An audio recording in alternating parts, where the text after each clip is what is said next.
Hello दोस्तों, मैं शारिक मलिक हाजिर हूँ एक बार फिर। उम्मीद करता हूँ आप सब अच्छे होंगे, अपना ख्याल रख रहे होंगे। उज्जैन से आई एक ऐसी तस्वीर जिसने पूरे देश को कचोट कर रख दिया। 15 साल की एक बच्ची 8 किलोमीटर तक पैदल चलती है, दर्द से कराती हुई, खून रिस रहा था, लोगों से मदद मांग रही थी, गिड़गिड़ा रही थी, लोगों से हेल्प मांग रही थी, लेकिन किसी ने मदद नहीं की। मंडे 25 सितंबर को उज्जैन में महाकाल पुलिस स्टेशन में एक आश्रम के पुजारी की कॉल जाती है और वो पुलिस को बताते हैं आश्रम के गेट पर एक लड़की पड़ी है बेहोश हालत में, जिसके जिस्म से खून रिस रहा है। पुलिस मौके पर पहुंचती है, देखती है, उस लड़की को जो है अस्पताल में एडमिट कराती है और उसके बाद एक बयान देती है। पुलिस का बयान बड़ा चौंकाने वाला था। आप लोग ज़रा गौर करें, एमपी की पुलिस का यह हाल है। उन्होंने बयान दिया कि एक लड़की जो महाकाल मंदिर के आसपास भीख मांगती है, वो बेहोश हालत में घायल अवस्था में मिली, उसको अस्पताल में भर्ती कराया गया। उन्होंने उसको भीख मांगने वाला बता दिया, जबकि उसके जिस्म पर ड्रेस थी, स्कूल की यूनिफॉर्म थी। अगर आंखें उनकी खुली होती तो शायद उनको दिखता, लेकिन ऐसा नहीं हुआ। इसके बाद जब अस्पताल में भर्ती कराया जाता है तो पता चलता है कि लड़की की हालत बहुत ज़्यादा नाजुक है। वहाँ से उसे दूसरी जगह रेफ़र कर दिया जाता है, एक बड़े अस्पताल में।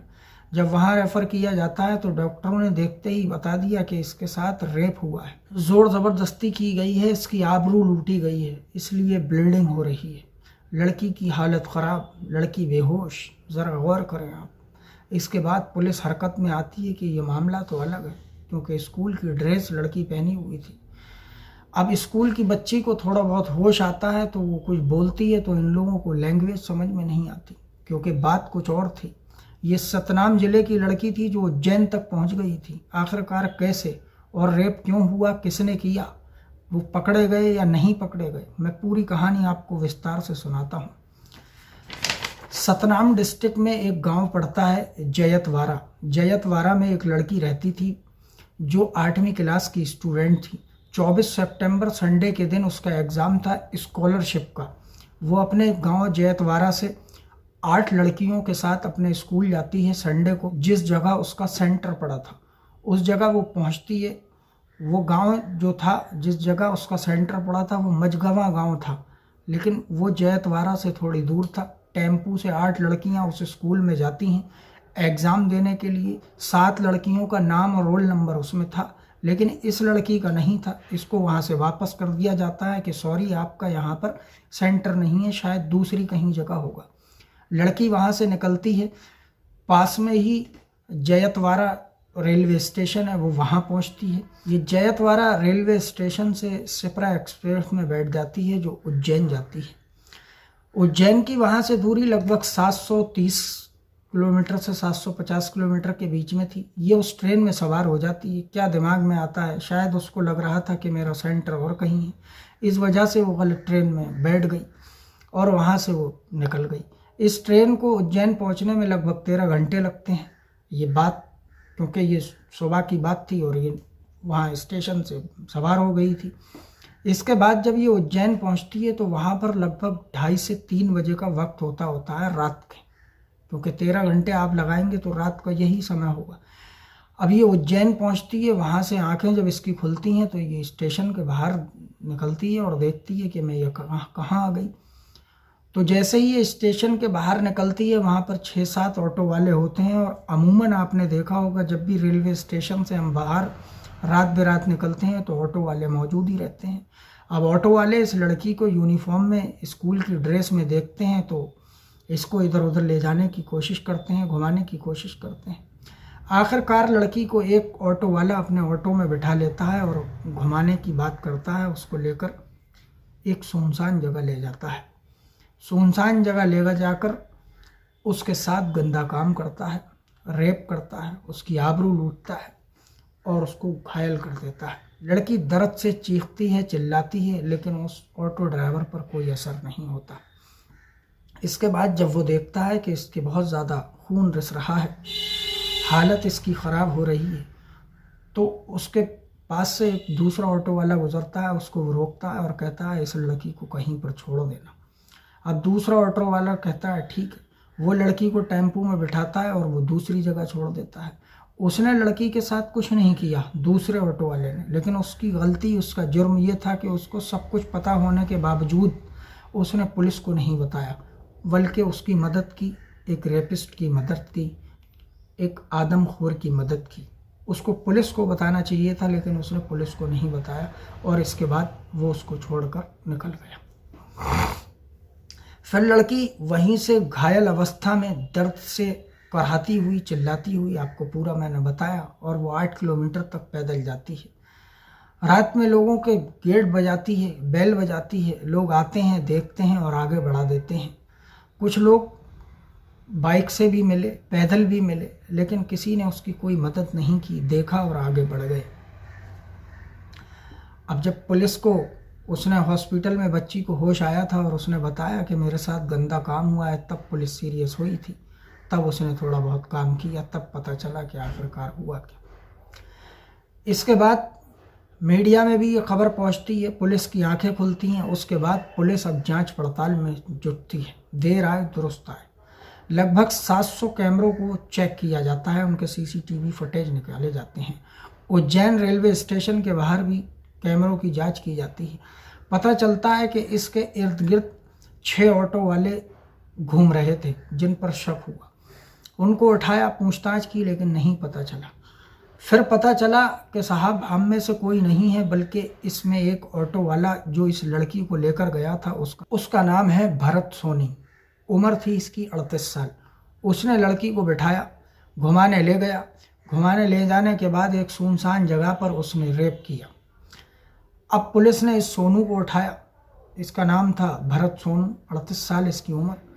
इसको उठाया, इसने फिर बताया कि हाँ जुर्म कबूल किया। इसके बाद पुलिस इसको वहाँ ले जाती है जिस जगह इसने ये सब किया था, गंदी हरकत की थी। ये वहाँ जब जाता है तो मौका देखकर वहाँ से ये भागने की कोशिश करता है।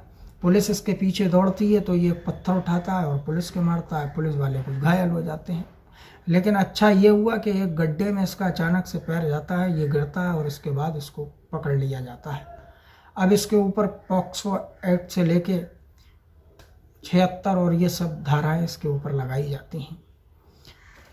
बच्ची जयतवाड़ा की थी, मैंने आपको बताया, लगभग 730 किलोमीटर दूर। कहाँ से? उज्जैन से। घर में उसके माता पिता थे, माता किसी और के साथ कहीं चली गई थी, एक भाई था, पिता थे और दादा थे। अब दादा ने जयतवाड़ा में पुलिस स्टेशन में संडे को रिपोर्ट लिखवाई थी कि हमारी बच्ची स्कूल गई थी 10 बजे, लेकिन जब 4:30 बजे अमूमन लौट आती है, लेकिन वो नहीं आई और उसका कुछ पता नहीं है, बेटी स्कूल से गायब है। तो पुलिस वालों ने पूरी कहानी सुनी और उन्होंने भी ये हरकत की। उन्होंने कहा गई होगी कहीं, आ जाएगी खुद, और अगर कल तक ना आए तो हमें बताना। ये अजीब पुलिस की कहानी है, खाना पूरी करती है। पुलिस की अगर कमी ना रहती, अगर पुलिस ध्यान कर लेती, यूनिफॉर्म ये सब अगर वो बता रहे थे तो शायद कुछ भी नहीं होता। गलती सबसे पहले पुलिस की तो यहीं से थी, जयतवाड़ा से, लेकिन उन्होंने कुछ ध्यान ही नहीं दिया। इसके बाद सुबह होती है, बच्ची वापस नहीं आती। लड़की के दादा फिर वहाँ पुलिस स्टेशन पहुँचते हैं और वो बताते हैं कि लड़की अभी तक वापस नहीं आई है। तब उनकी आंखें खुलती हैं कि ये क्या हुआ, लड़की को अब तक वापस आ जाना चाहिए, मामला कुछ गड़बड़ है। तो वो ढूंढने की कोशिश करते हैं, लेकिन कुछ पता ही नहीं चलता। लेकिन ट्यूसडे को जब उज्जैन के एक अखबार ने ये रिपोर्ट छापी कि ऐसे ऐसे इस अवस्था में एक लड़की खून से लथपथ, दर्द से कराती हुई बेहोश हालत में मिली है और वो यूनिफॉर्म में है, स्कूल की ड्रेस में है। उन्होंने उसके चेहरे को ब्लर करके और फोटो भी डाल रखी थी। अब वो पेपर की कटिंग इधर जयतवाड़ा में किसी ने देखी, उस गांव के बंदे ने, तो सबको पता था, क्योंकि जब दादा हॉस्पिटल गए थे, जब दादा थाने गए थे रिपोर्ट लिखाने, तो गांव के कुछ लोगों को भी लेकर गए थे। तो पूरे गांव में ये खबर फैल चुकी थी कि लड़की गायब है। तो वो देखता है पेपर में, न्यूज़पेपर में, कि यूनिफॉर्म तो वही है और ऐसे ऐसे बच्ची गायब है। तो वो उसके दादा के पास जाता है और कहता है लग तो नहीं रहा है कि ये आपकी पोती है, लेकिन मुझे देखो आप, हो सकता है वही। दादा ने फ़ौरन पहचान लिया और कहा हाँ ये मेरी ही पोती है। वो फ़ौरन अखबार की कटिंग को लेकर थाने पहुंचते हैं और दिखाते हैं, लो साहब ये क्या हो गया।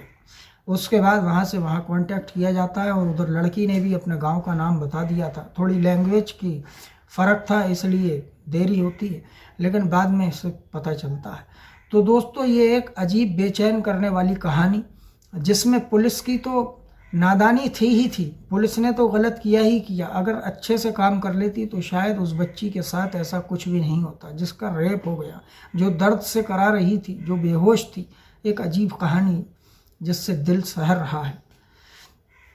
लेकिन अब आप उन लोगों को क्या कहेंगे जिनके गेटों पर वो गेट बजा रही थी, गिड़गिड़ा रही थी, भीख मांग रही थी, मुझे कहीं पहुंचा दो, करा रही थी दर्द से, लेकिन किसी ने मदद नहीं की। रास्ता में लोग मिले, उनसे भी कहा, लेकिन किसी ने मदद नहीं की। अब ये आप तय करें कि वो इंसान थे या कौन थे। ये एक अजीब कहानी है।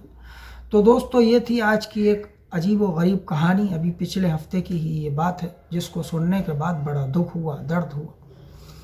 तो दोस्तों हमारी आज की इस वीडियो में जो भी लोग नए आए हैं वो हमारे चैनल को सब्सक्राइब कर लें, ताकि हर रात 9 बजे हम आपको एक नई क्राइम की कहानी सुनाते रहें। तो दोस्तों आप दीजिए हमें इजाज़त। कल फिर मिलेंगे रात 9 बजे एक नई क्राइम की कहानी के साथ। तब तक के लिए दीजिए हमें इजाज़त। जय हिंद, जय भारत।